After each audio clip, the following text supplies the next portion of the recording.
Kalau intonasinya gimana tuh? Nah, Maksudnya ini harus naik bareng. turunnya tuh gimana tuh? Nah, ini Kita Jeffrey pastinya lebih tahu ini ya sebagai orang kreatif ya. ya, Apalagi nggak tahu saya, nggak tahu, nggak tahu saya. sebenarnya sedikit tentang saya itu dulunya memang seorang relationship coach. Oke. Bukan ke relationshipnya sih, lebih ke dating coach. Storytelling itu kan kayak masak, Oh, bagaikan ini. mengolah. Boleh gue tebak nggak? Apa? Garam sama lada. Enggak. Betul, betul. Tapi kan itu kalau orang Eropa. Oh, kalau orang Eropa. Kalau orang kita garam sama micin. Oh, garam sama micin ya. Iya, iya, iya, iya. Kayaknya ilmu yang saya paling syukuri di dunia ini adalah bisa desain dan video editing. Welcome to Creator with Super Buddies. Oke, kali ini gue udah bersama Mas Kis sebagai storytelling coach. Kenapa Mas Kis nih? Pertanyaan pertama gue, kenapa Mas Kis itu membranding diri sebagai storyteller coach? Dan sebetulnya ya, gue udah kenal Mas Kis itu dari zaman dulu di Hitman System gitu. Gue sempet mantap. gue sempet mantau tuh Hitman System ya. Maksudnya masih muda gitu ya. Muda dan berbahaya ya. Betul. Masih pencarian. Butuh trik dan tips untuk romansa lah ya saat itu. Terus sekarang membranding diri sebagai storyteller coach gitu. Siap. Itu kenapa tuh? Dan gimana tuh perubahannya tuh saat itu? Oke. Ini nggak pakai kenalan dulu. Boleh. Oke. Sebelumnya salam kenal ya buat Mas Jeffrey, thank you Ya. udah diundang, buat Buddies, buat Roofers ya, salam kenal semuanya. Saya Kis Uriel, biasa disapa Kis. Dan saya itu sebelum ke branding, sebenarnya sedikit tentang saya itu dulunya memang seorang relationship coach. Oke. Bukan ke relationshipnya sih, lebih ke dating coach. Oke. Jadi dulunya saya menolong banyak sekali pria-pria untuk bisa ngobrol, untuk bisa dapetin pasangannya, pasangan. ngebantu mereka untuk jadi lebih pede dan buat upgrade diri gitu. Dan itu udah puluhan tahun tuh saya di sana. Dan akhirnya saya memutuskan untuk sekarang fokus ke bidang storytelling. Karena saya sadar kalau storytelling itu adalah basic dari segala basic human skill.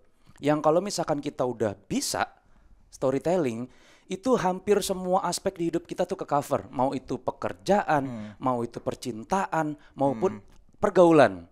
So semuanya kalau kita bisa storytelling ini tiga ini langsung elevated, langsung upgraded. Oke, makanya saya bilang ini penting sekali dan saya mau ngajarin semua orang untuk kembali keluarin lagi tuh magic of storytellingnya. How to make people impressed, how to make bonding, how to bond with people biar lebih deket. Terus how to make relationship faster dan lain-lain.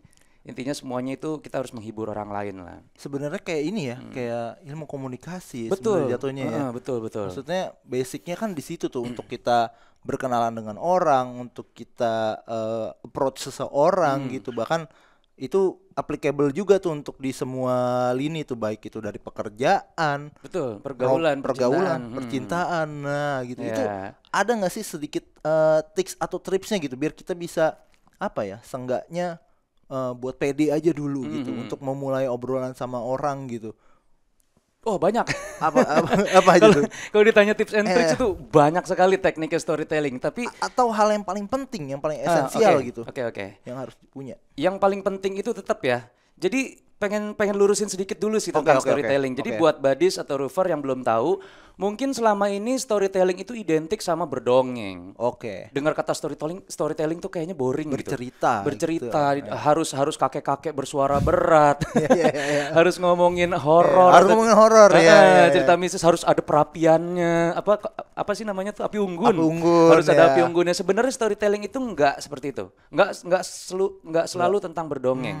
Storytelling itu bagaimana cara kita mengemas nih, ada informasi masuk nih, kita kemas, kita istilahnya kita susun sampai jadi menarik untuk kita sampaikan lagi ke orang lain. Oke. Ya, itu jadi istilahnya kayak masuk ke kepala kita terus kita olah sampai jadi cerita yang menarik dan engaging dan kena ke emosional orang. Itu saya pengen lurusin sedikit. Iya. Makanya jadi buddies maupun roofers, kamu nggak harus jadi orang tua yang pakai jubah.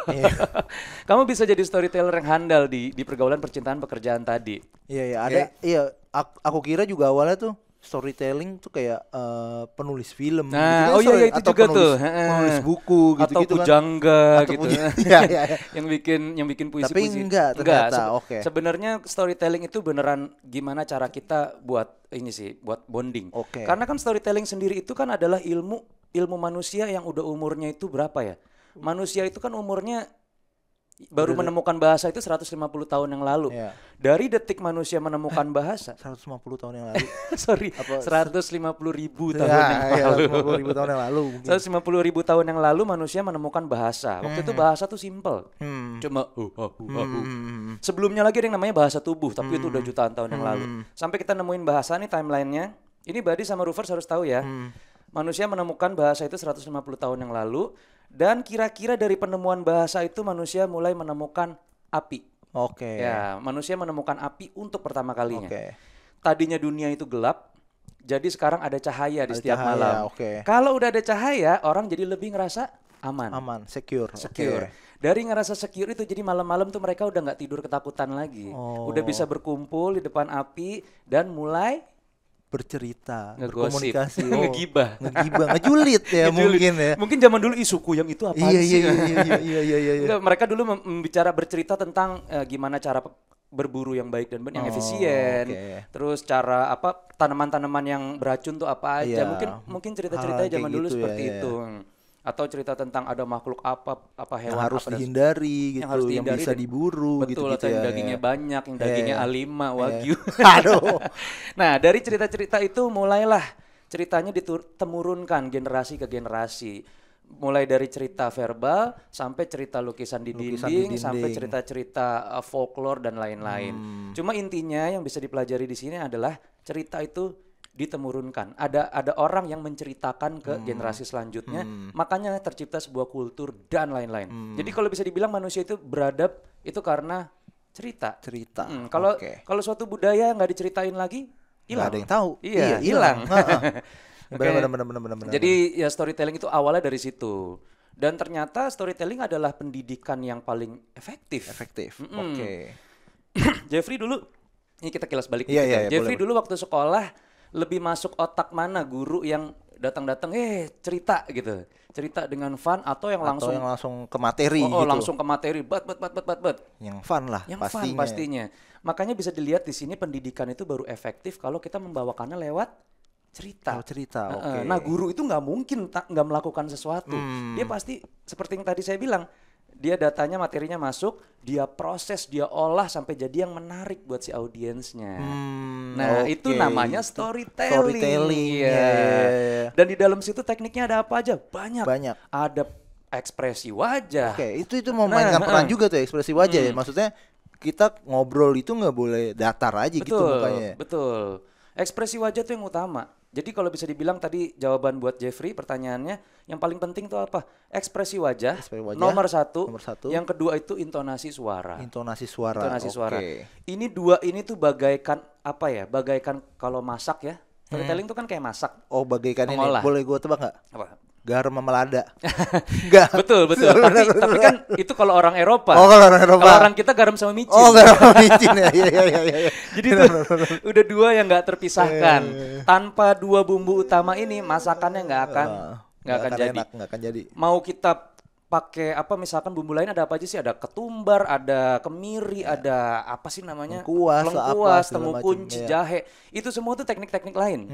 Tapi yang utama itu kita harus bisa memakai garam atau micin. Oke. Seperti itulah kira-kira. Tanpa garam atau micin, mau seenak apapun pasti hambar. Pasti hambar, iya benar ya. Iya. Ekspresi sama intonasi. Ekspresi itu buat memvisualisasi ceritanya. Cerita. Intonasi itu buat bikin pendengarmu itu engage. Oke, biar Stay, fokus attention-nya, ke kita stay. gitu ya. Oke. Jadi oke, dua itu oke, harus oke. berjalan bersamaan. Coba Badis atau Roofer, coba kalau lagi nonton film, mau sebagus-bagusnya itu cerita, kalau Nggak ada. suaranya dimatiin atau orangnya semua apa si pemerannya itu semuanya flat, bakal sampai habis nggak nontonnya? Ya nggak bakalan ada. Atau Dua itu yang atau paling nonton utama. film tapi make filter yang ada tuh di TikTok atau Instagram tuh yang mukanya dibedain gitu. Nah. Kan nggak, maksudnya scene lagi sedih masa filternya ketawa gitu, Iya, nggak iya, bakal iya. nggak bakal masuk ya. Iya. Nanti kita bakal lebih dalam lagi. Tapi kenapa ekspresi itu penting? Ekspresi itu sebenarnya nggak banyak kok ekspresi manusia, cuma berapa sih yang makronya? Kan ada makro ada mikro. Kalau yang makro itu paling cuma 5. Ekspresi bahagia, Bahagia, Bahagia. Jadi kalau cerita sesuatu yang bahagia, ih gila abis dapat 1 M nih. Waduh, Ya amin, mukanya amin, begini. Amin. Nggak mungkin. Aduh, habisnya 1 M nih. Yang gitu nggak mungkin ya. Iya. Bener-bener. Ekspresi bahagia. Ini yang paling penting. Kedua adalah ekspresi sedih. Ekspresi sedih. Makanya Oke. aktor-aktor kan harus bisa Harus ekspresi bisa, sedih. iya. Ekspresi sedih itu nggak bisa dilepas lah dari manusia. Iya, lah. iya. Oke, ini ekspresi yang paling relate dan paling mendongkrak hormon oksitosin. Oke. Hormon manusia, hormon cinta. Nah, terus ada ekspresi apa lagi, Jeffrey? Senang, sedih, bingung mungkin. Bingung ya, bingung. Oh iya, bingung masuk. Bingung masuk. dan terkejut. Bingung dan terkejut. masuk. Terakhir itu kayaknya. Ya. Itu terakhir. Abis ekspresi sedih itu ada ekspresi kesal. Oh, kesal. Oke. Cerita sesuatu tuh nggak kesal, marah gitu-gitu. kesel sama marah beda. Kesal sama marah beda. Kesel gimana tuh? Kesel itu kesel. Oke. Wah, gila. Apaan sih tuh? Kok gaji bisa telat begini sih? Ah. Parah loh. Nah, Kok invoice belum ada yang cair nih? Nah. Ya, curhatan korporat. curhatan kita semua. Waduh. Iya, ekspresi kesal. Oke, iya. Habis itu ada ekspresi marah. Oke. Ekspresi marah itu bukan kesal. Ekspresi Beda ya? kesel itu kan semuanya ke tengah. Nih. Kayak Semuanya ke tengah. mengerenyutkan dahi gitu ya. Kesel. Sedangkan marah itu beda. Marah itu justru lepas. Wah, itu kelewatan sih, gila. Gua nggak bisa tahan lagi sih. Kayak gua harus cabut sih. Resign lah. Ya. Itu marah. Lupa Marah ngabarin lepas. pacar gitu. Nah. Keluar tuh tanduk dari pacarnya. Waduh, marah tuh dia. Dan yang terakhir ekspresi kaget, bingung, Kaget, terkejut. oke. Nah, 5 ekspresi ini aja yang harus bisa. Yang harus. Ya, oke. Sebenarnya ada ribuan ekspresi lain tapi itu mikro, kayak ngerasa bersalah, takut dan lain-lain itu. Malu, itu semua masuk ke mikro. Tapi yang Tapi yang paling penting buat cerita nih, bumbu Utamanya utama nih. garam, tadi micin, lada, jahe. Pokoknya itulah ya. Iya, itulah. Itu banyak. Oke. Dan itu selalu harus kita barengin sambil bercerita. Maksudnya kalau kita berceritanya lagi senang atau lagi sedih atau kayak tadi dapat duit 1 M gitu, ekspresifnya Betul. harus dikeluarkan Harus gitu. Termasuk keluar. dengan intonasi ya. Kalau intonasinya gimana tuh? Nah, Maksudnya ini harus naik bareng. turunnya tuh gimana tuh? Nah, kita ini Jeffrey pastinya lebih tahu ini ya sebagai orang kreatif ya. nggak tahu saya. Apalagi yang kerjanya di dunia ya tadi audio visual pasti ngerti banget betapa pentingnya intonasi. Oke. Nyanyi pun harus pakai intonasi. Intonasi, ya. Ngomong lihat penyiar deh. Kalau penyiar cuma ngomong halo selamat pagi netizen, hari ini cerah ya. Iya, Hari ini iya. cerah ya. Gimana perasaan kalian? Gimana weekend kalian? Waduh, pasti seru sekali ya. Hahaha. Iya, nggak ini ya, nggak deh gitu. Skip deh gitu. Jadi skip harusnya deh. gimana? Halo Badis, balik lagi. Itu intonasi. Nah mungkin gak harus seperti itu dalam percakapan sehari-hari, Oh, oke. tapi yang jelas harus ada naik turun. Oke. Kayak misalkan, halo, apa kabar? Gimana? Itu aja udah intonasi. Jadi kemarin kan New Year ya, dan ini New Year yang menurut saya pergantian tahun yang paling banyak dinamikanya. Oke. Itu seru banget. Mulai dari pertama itu berangkatnya macet-macetan sampai akhirnya di sana tumpuk-tumpukan orang dan akhirnya ternyata kembang apinya nggak segitunya sih. Iya, oke. Itu naik turun. Naik halo, turun. halo, apa kabar? Jeda-jedanya gitu ya biar bikin orang lebih engage, Iya. fokus gitu. Betul, di dalam situ ada kapan harus naikin punchline-nya, harus ada berenerginya, harus ada flatnya, pokoknya nyampur-nyampur kayak roller coaster. Naik turun seperti itu. Jadi intonasi dan ekspresi ya yang paling Intonasi, penting. ekspresi. Nah, biasanya lagi nih ya, Ya, sorry Oke. Jeff. Bayangin kalau dari tadi Badis atau Roofers, bayangin kalau dari tadi saya atau Jeffrey itu nggak pakai intonasi dan ekspresi, ya udah pasti boring. Apa kabar, Mas? Iya. Yes. Oh ya baik. Gimana tadi? Udah habis dari Ya, mana aja? aman biasa. Oh, oke. Udah kelar ya. ya udah, Gitu, baik. gitu doang ya jadinya. Podcastnya kelar jadi cepet ya. Betul. Nah, satu hal lagi yang gue balik ke diri gue sendiri ya Mas Kis ya. Kadang kita sering kalau lagi ngobrol atau bercerita sama orang tuh suka ngeblank. Nah. Ngeblank gitu. Oke. Itu tuh gimana cara ngatasinnya atau kenapa ngeblank itu bisa terjadi gitu? Gimana Mas? Oh ini bakal panjang. nih. Oke. Bakal panjang nih. Ini Badis sama Roofers ada yang relate? Sering ngeblank? Pasti banyak sih, Ada yang harusnya. sering kehabisan topik? Pasti banyak. Nah, Habisan topik ya. Ini materi dagingnya tuh di sini nih guys. Materi dagingnya. Jadi Untuk mengatasi blank atau nervous atau apapun itulah, you name it, itu kehabisan topik dan lain-lain. Itu sebenarnya kita perlu tahu dulu kenapa bisa sampai terjadi ngeblank. Kenapa bisa terjadi kehabisan topik. Kita harus tahu dulu akar masalahnya. Karena kalau di dunia kedokteran nih, kalau di dunia kedokteran nih, mengetahui apa penyakitnya alias diagnosis itu adalah 50% dari pengobatan. Dengan tahu dulu apa penyakitnya. Sisanya itu baru si obat-obatan maupun treatmentnya. Jadi kita mesti tahu kenapa bisa terjadi. Ngeblank, fokus, nggak fokus atau segala macam itu bisa kejadian karena ya itu tadi kita terlalu terdistraksi, kita nggak bisa fokus, kita nggak menguasai materi, atau kita belum siap mungkin persiapannya kurang. Atau atau kita terlalu banyak berekspektasi. Sering nggak kayak gitu? Terlalu pengen bikin lawan bicara kita terkesan, jadi udah kebanyakan agenda pribadinya. Kayak mesti begini, mesti begitu, mesti begini. Jadinya otak tuh overload. Overload. Dan jadinya ngeblank. Sedangkan kalau kita nggak punya agenda apa-apa, kayak ngalir gitu aja. Kita cuma pengen ngobrol, nggak ada tujuan pribadi, pengen dapetin hatinya, pengen dapetin perhatiannya. Itu semua nggak akan terjadi. Kita relax. Kayak sekarang saya bisa kayak gini karena saya nggak ada ekspektasi apa-apa. Semuanya udah apa sih istilahnya, saya cuma pengen menghibur, lancar aja gitu, ngalir aja. Saya pengen menghibur Jeffrey, pengen menghibur Rufer dan Badis. Nggak ada bikin kalian pengen terkesan. Cuma nothing tulus. Nah, itu jadi banyak ya kenapa bisa orang ngeblank. Dan yang kedua, tadi kan karena itunya ya. Karena kebanyakan agenda pribadi. Nah, yang kedua, itu orang terlalu fokus sama topik. Terlalu fokus sama topik. Ini biasanya kejadian ke orang yang mau kencan pertama, mau interview, mau apalagi mau presentasi, semuanya itu terfokus sama topik. Topik itu limit, topik itu istilahnya apa ya? Kalau kita fokus sama topiknya bakal selesai. Topik itu bakal habis. Tapi kalau kita fokus ke gimana bikin obrolan yang seru, itu bakal beda.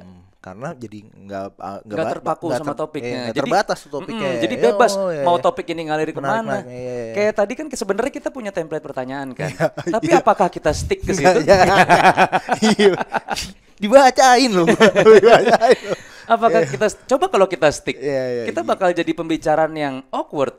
Jadi pembicaraan yang one stop. Kenapa jadi seru? Karena kita melewati border itu. Jeffrey juga kalau lagi ngobrol di tongkrongan, apakah ada template-nya? Apakah bawa pertanyaan dulu sebelum nongkrong? Gak seru banget lu Jeffrey gitu. Tapi kalau ngomongin topik ya, kebanyakan orang itu kehabisan topik itu ya itu tadi. Dia udah nyiapin dari rumah topik ini. Pas udah habis bingung, ngeblank. Sedangkan kalau kita pikir-pikir ya, badan kita nih semua dari ujung rambut sampai ke ujung kaki itu semuanya punya cerita. Bisa jadi cerita. Ini handphone punya cerita. Ini casingnya pun juga punya cerita. Waktu itu ini waktu beli casing ini lucu banget, Jeff. Kenapa tuh? Jadi waktu itu kan lagi badai tahun lalu lah. Lagi badai itu lupa, kayaknya di November atau di September. Itu saya pesan ini online. Terus saya kan udah pengen banget, ini keren gitu casingnya. Pas udah ngirim, kan ada ininya kan, ada strukturnya kan, ada diproses oleh penjual. Terus udah dikirim ke alamat gitu, sedang di jalan gitu. Sedang di jalan. Nah, ini udah step-stepnya udah tercapai semua nih, checklist udah ke kurir, udah ke pengepul, diantar ke tujuan. Terus kok nggak nyampe. Dan ternyata coba saya cek lagi, driver tidak bisa driver hilang. Kok bisa? Nggak tahu hilang. Kalau banjir kali ini. Itu bahasanya bukan driver hilang sih, lupa. Pokoknya saat itu tuh driver tidak bisa dihubungi atau apa gitu. Drivernya hilang lah. Dan itu lucu banget. Tapi akhirnya sampai juga dan kan? Akhirnya pesan lagi? Akhirnya dibalikin. Itu driver nggak tahu kenapa. Driver sedang mengalami masalah. Berat kayaknya hidupnya itu driver. Itu nggak tahu kenapa itu. Apa yang terjadi itu. Semoga dia baik-baik saja sih sekarang. Nah, itu baru dari casing ya. Jam tangan apa segala macam. Atau mungkin kalau kita mentok-mentok di diri kita gitu, bisa aja lihat itu yang payung merah gitu ya. Gelas bisa dilihat, apalah TV semua itu punya cerita yang menunggu untuk diceritakan. Jadi kayak prinsipnya kayak Jackie Chan lah. Apa tuh? Jackie Chan kalau lagi berantem kan semua barang di sekitar dipakai kan. Oh iya, apa aja bisa jadi Apa aja alat bisa ya. jadi alat. Jadi sebenarnya justru kita yang membatasi si topik itu untuk keluar. Karena kita udah punya tadi catatan pertanyaan itu Mm. tadi yang membatasi kita Dan ya. Padahal itu bikin harusnya nervous. enggak ya. Oh, oke. Sedangkan kalau kita let loose, semua hal itu beneran bisa jadi topik. Nggak ada habisnya, mau celana, mau tas, buka aja tas. Misalkan dibuka, zret, ada berapa barang, wah itu cerita hati-hati semua. mas ntar ada ya. Oh iya, Yang nggak kelihatan ketangkap gua. kamera. Nggak Iya. kelihatan, nggak dikeluarin. Intinya dibuka, lihat, jebret, udah cerita semua Iya, dalam iya, sini. iya. Tas kita tuh isinya cerita, semua. Mantap. Jadi kalau misalkan ada orang bilang kehabisan topik, itu sebenarnya nonsens sih. Dianya aja yang terlalu membatasi Terlalu topik-topik membatasi. itu. Heeh. Nah, ini kan Mas Kis kan udah misalnya maksudnya kalau aku tahu dari zaman Hitman System yang kemarin ya, udah puluhan tahun, belasan tahun Ya, di bisa dunia dibilang. kreator ini gitu, di dunia coaching-coachingan gini. Nah, itu selama menjalani dunia ini pernah ada cerita-cerita seru nggak entah dari muridnya gitu, istilahnya apa sih bahasanya? Oh, peserta? Pesertanya gitu yang mengalami setelah gua kenal sama Mas Kis ngikutin tips-tipsnya gua jadi mungkin saat itu bisa jadi deketin cewek gitu atau ada nggak Banyak sih. sekarang gitu Banyak. mungkin sebagai storytelling coach gitu-gitu. Banyak sih, dan itu adalah apa ya? Itu sumber kebahagiaan saya sih sebenarnya. Jadi saya ngejalanin ini kan namanya semua orang pasti butuh ego kan. Cuma nah sumber egonya itu dari mana kan beda-beda. Kalau saya sih sumber egonya beneran dari ketika ada orang yang belajar sama saya, ngobrol sama saya atau seenggaknya ketemu sama saya aja dia tiba-tiba berubah. Oke. Ternyata storytelling itu simply kita menghibur orang lain. Oke. Serius, karena storytelling itu gimana pun juga kata kuncinya adalah menghibur. Kalau nggak menghibur berarti itu bukan storytelling. Itu berarti materi pengajaran, itu berarti data, itu berarti data mentah lah. Ya. Kalau yang namanya storytelling itu harus menghibur. Karena tadi datanya udah kita olah dulu jadi Iya. bisa hibur ya. Oh, Dan oke. orang itu kalau udah dihibur, barulah edukasi itu bisa Baru masuk. masuk ya. Atau sekarang tuh Bener. video-video TikTok sekarang harus joget dulu tapi sambil sambil ngasih Sambil ngasih. tips. Ting ting Iya, ting ting ting ting ting ting tang tang ting ting ting. Iya. Iya. Iya. Iya. TikTok itu storytelling yang bagus. Karena dia istilahnya apa ya? Menghibur itu kan bikin orang jadi relax, bikin orang jadi open.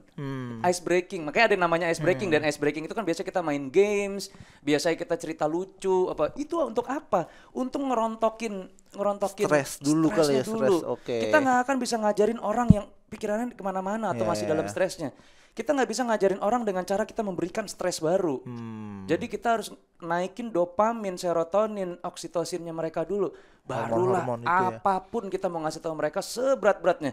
Mau itu tentang IT, mau itu tentang programming, masuk semua. Kalau dianya udah terhibur. Kalau dia udah terhibur, oke. That's why di dalam storytelling ini adalah, jadi storytelling itu adalah seni untuk menghibur orang. Baru memasukkan Informasi, kontennya. kontennya. Makanya itu juga yang Oke. saya ajarin di gimana menciptakan presentasi yang killer presentation lah. Presentasi yang menggugah. Itu adalah ya dari awal udah harus bikin mereka ketawa dulu. Bikin mereka wow dulu baru masuk slide-slide-nya. Jangan masuk nambahin stresnya mereka. Makin gak diterima itu nanti informasi atau kontennya ya. Betul. Tadi pertanyaan apa Jeffrey? Ada nggak cerita-ceritanya Oh iya. gitu?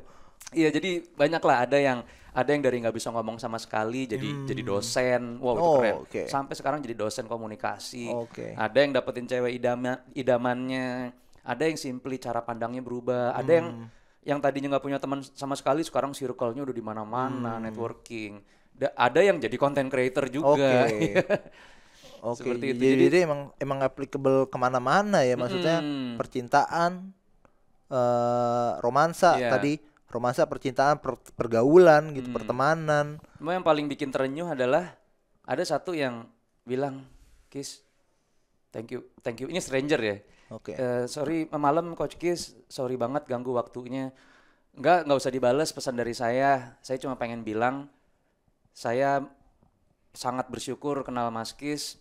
Karena sekarang saya kan bingung waktu itu, saya nggak punya teman, nggak punya apa, pekerjaan saya biasa-biasa aja. Saya bingung mau aplikasiin storytelling di mana.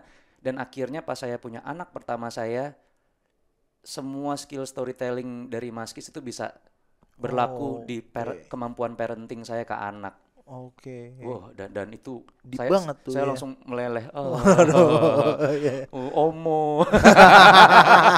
Daebak. Anak-anak sekarang. Iya, dan Iya. ternyata sangat applicable karena storytelling itu memang erat kaitannya juga dengan parenting. Gimana? Karena kan kita ngajarin anak kecil. Iya. Mau nggak mau nggak bisa kita ajarin dengan cara orang dewasa kan. Teori-teori gitu-gitu segala macam runtuh lah ya maksudnya. Betul.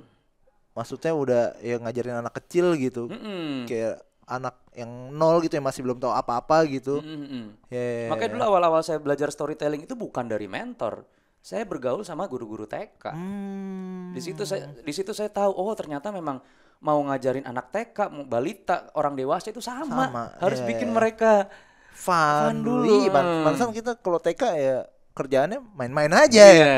Main-main Dan aja. ini penting kalau kita bisa storytelling dengan baik, kita tuh bisa jadi kontras, Jeff. Oke. Jadi kontras. Gini deh, Jeffrey atau badiku Roofers dalam satu hari itu lebih banyak ketemu orang yang nyebelin atau membahagiakan? Pasti lebih banyak ketemu orang yang nyebelin. Entah di perjalanan kena Oke, macet, ya. kena apa misalkan bos Tiba-tiba marah-marah, bos marah-marah ya. teman begini, drama keluarga, drama finansial atau segala macam. Jadi gini, harus kita mikirnya kalau kita ketemu orang itu kita harus memikir. Saya nih ketemu Jeffrey, saya udah dari awal mikir Jeffrey itu udah mengalami hal yang berat. Oke. Kalau ketemu saya pengen jadi salah satu penawar Oke. di hidupnya Jeffrey. Penghibur. Jadi menghibur Jeffrey. Otomatis dalam satu hari Jeffrey merangkum, wah dari puluhan orang yang bikin kesel, yang bikin kesel, ada satu nih. orang. Jadi kontras itulah aimnya storyteller tuh. Jadi kontras. Oke. Dan kalau bisa melakukan ini ke lawan jenis, Wah. otomatis kamu jadi yang terbaik dari yang tajir-tajir maupun yang ganteng-ganteng good looking itu. Amin. Iya. Bisa yuk, bisa. Kita Tahun simply depan harus nikah yuk, bisa. simply harus menjadi kontras Iya. dari semua orang, dari semua buruknya hari seseorang lah. Kalau udah bisa kayak gitu aja minimal kelar. Dia bakal jadi satu orang yang diingat terus. Bakal ada kencan kedua, ada pertemuan ketiga, keempat, kelima dan keenam. Bakal lanjut terus. Karena kebahagiaan tuh adiktif. Oke. Jadi kita harus bisa jadi candu buat lawan bicara kita. Kalah ada tuh yang romantis Kalah. yang ngasih dinner apalah segala macam. Tapi bikin ketawa. Betul. Menghibur itu ya satu lagi Jeffrey, menghibur itu nggak selalu harus bikin dia ketawa. Oke. Bikin ketawa itu salah satu dari menghibur. Oke. Makanya kan film itu ada banyak genrenya kan. Oke. Ada yang action, ada yang komedi, ada yang horor. Nah, drama. semua itu kategorinya adalah entertainment.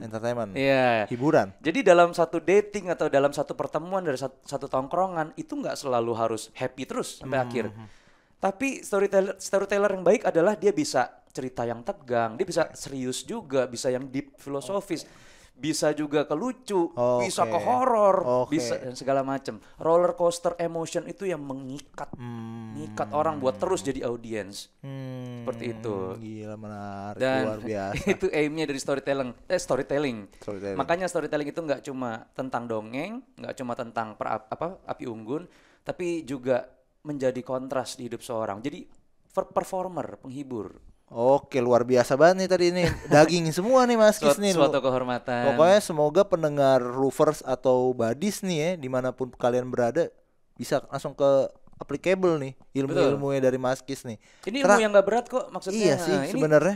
Basic semua, cuma orang entah kenapa kok melupakan ini. Ya, keskip gitu ya. Iya. Mungkin jadi itu ya, ada istilahnya introvert, extrovert itu masuk ke situ nggak sih? Maksudnya introvert ini karena mereka jadi susah ngobrol kah atau gimana tuh? Itu tadi sih sebenarnya orang tuh terlalu mengkotak-kotakan dirinya. Sebenarnya kalau menurut saya semua orang itu ambivert. Oke. Ada kalanya dia pengen menyendiri, ada kalanya dia pengen rame-rame. Cuma kalau introvert extrovert tuh lebih ngecharge-nya dengan menyendiri itu. Kalau extrovert lebih ke ngecasnya rame-rame. Itu cara ngecas baterainya aja, baterai sosialnya. Oke, ini sekalian nih terakhir nih sebelum kita menutupi sesi kali ini, ada nggak pesan-pesan dari Mas Kis nih buat para buddies atau roofers yang lagi mendengarkan untuk bikin konten, untuk memulai start bikin konten gitu? Oke. Ada nggak Mas Kis? Banyak. Jadi buddies. Satu dulu. Jadi buddies, roofers, sebenarnya apa ya? pengetahuan kita, skill kita mau setinggi-tingginya itu belum sah kalau belum bisa dibagikan. Belum sah kalau belum didelegasikan. Belum bisa dipelajari sama orang lain. Itu berarti belum sah. Sejago-jagonya kamu, setinggi-tingginya ilmu kamu. Jadi jangan takut untuk nge-share itu. Karena kalau kamu udah bisa nge-share dan orang lain bisa belajar, atau ada orang yang bisa jadi lebih dari kamu, itu baru kamu adalah seorang master. Because the real master is a person who can create another master. Ya, seperti itu. Dan jangan takut, kan kebanyakan orang kan nunggu keren dulu, nunggu equipmentnya banyak dulu, nunggu ganteng, nunggu good looking dulu. Ya, jangan. Justru semua itu harus dimulai sekarang. Kamu harus jangan nunggu keren dulu baru memulai. Justru kamu harus mulai dulu untuk jadi keren, karena kan prosesnya panjang. Iya, panjang ya. Saya juga waktu itu start, ya kalau dilihat konten-konten pertama saya, ya burem, hancur segala macem. Tapi seiring itu saya jadi meningkat. Progress dan lah ya. Saya jadi makin kenal lebih dalam sama bidang yang saya pelajari setelah saya bagikan. Karena teruji kan, jadinya teruji. Orang harus belajar dari sini, sehingga saya lebih berhati-hati. Saya lebih menyelami bidang saya sendiri. Dan jadinya I'm a master di sini. Gitu. Kalau saya nggak bagiin, nggak ngajarin ini, mungkin saya bakal stuck di pemahaman storytelling saya yang awal-awal. Jadi ya itu tadi saya ulang sekali lagi ya. Jangan nunggu keren dulu buat memulai, tapi memulai dulu baru untuk jadi keren. Jadi keren, gila, luar biasa. Oke, inget ya Badis atau Roofers. Terus harus mulai dari sekarang gitu kalau mau bikin konten. Ada satu lagi Jeffrey. Mulai ya dulu itu tagline e-commerce sebelah tuh. Ini satu petuah lagi nih kan, Kis Uriel juga terkenal petuahnya kan, petuah Kis. Jadi ini ada petuah keren sekali sih buat teman-teman. Hashtag petuah Kis. Jadi Roofers, Buddies, saya pengen nanya ke kamu semua, waktu yang paling tepat buat menanam pohon tuh kapan? Nunggu jawabannya. Waktu yang paling tepat untuk menanam Jeffrey pohon. Pagi hari. Enggak, atau mencangkul dulu gitu mungkin. Waktu yang tepat buat menanam pohon itu sekitar 20 tahun yang lalu. Karena umurnya buat jadi sebuah pohon itu 20 tahun. Itu 20 tahun yang lalu. Tapi waktu kedua terbaiknya itu sekarang. Luar biasa. Mau nggak mau, karena kapan lagi? Waktu terbaiknya sekarang, biar 20 tahun lagi kerasa. Buat 20 tahun lagi ada dampaknya gitu, ada efeknya gitu. Tapi harus dari sekarang. Dari sekarang gitu. Kalau nggak mulai-mulai juga ya nggak bakal dapat apa-apa gitu. Luar biasa. Ini aja saya baru berasa efeknya. Saya kan mulai ini 2000 awal ya, fokus ke sini nih. Itu baru berasa efeknya itu 2 tahun loh. 2022 baru berasa. Kalau misalkan saya nunggu sampai 2022 baru start, mulai, ya 2025 kesana dong baru berasa. Jadi mendingan sekarang. Seperti itu. Luar biasa. Apapun kontennya sereceh-recehnya, yang penting kamu berani dulu ke ngomong depan kamera, berani share knowledge-nya dan lain-lain. Terseiring itu equipment nambah sendiri kok. Iya kan? Ya, betul. equipment nambah sendiri. Equipment nambah, dari endorsan juga nambah. Relasi juga nambah. Terakhir. Selama jadi konten kreator intonasi turun deh. Udah serius nih. Pendapatannya gimana, asik nggak jadi konten kreator? Iya. Kayak pertanyaan yang paling banyak ditanya sih ini. Iya. Ya bermacam-macam sumber ya. Jadi sumber ya konten kreator banyak sumbernya ya. Iya, kalau dari Instagram ya memang dari kelas lumayan. Dari kelas lumayan. Bikin coaching season gitu ya? Iya, coaching. Gitu. Ada yang private, ada yang ramean, ada yang offline, ada yang online. Dan itu lumayan sekali sih, nggak nyangka juga. Cuma kalau dari kayak Twitter, dari yang lain-lain lah, itu memang untuk branding. Untuk branding kuat. Jadi ya itu harus barengan lah, sales sama marketing harus barengan ya. Jadi brandingnya harus tetap jalan, jualannya call to actionnya juga harus jalan bersamaan. Tapi trust me, bukan uangnya sih dari content creator, tapi journey di mana skill kita jadi lebih applicable buat orang banyak gitu. Dan buat diri kitanya juga. Saya itu semenjak jadi content creator jadi bisa video editing, jadi bisa mau desain. Mau harus bisa ya. Jadi itu dua skill yang saya dari dulu tuh mikir saya nggak bakal bisa. Tapi ternyata jadi bisa sekarang edit video, dan itu invaluable sekali. kayaknya ilmu yang saya paling syukuri di dunia ini adalah bisa desain dan video editing. Saya jadi bisa segalanya. Iya, iya. Jadi itu. Jadi yang lebih penting adalah kitanya jadi makin pinter. Iya. Duitnya masuk buat beli equipment lagi. Iya, betul. Oke. Atau Siap. buat upgrade diri gitu. Siap, Mas Kis. Sama-sama. Luar biasa. Keren banget, tepuk tangan dong buat Mas Kis. Makasih juga loh udah diundang ke Badiku. Siap, nanti kapan-kapan kita undang lagi ya Mas Mau, Kis ya. dengan senang hati. Oke. Semoga sih, niscaya ilmu-ilmu obrolan hari ini banyak yang bisa dipetik ya, Badis dan Amin, Roofers. ya. Kayak kita bakal ngobrol lebih banyak lagi nih. Wah, bisa Mas. Langsung Ya. apa kita ke Siap. puasa bayi. Sama Elis. Waduh. Dadah. Thank you.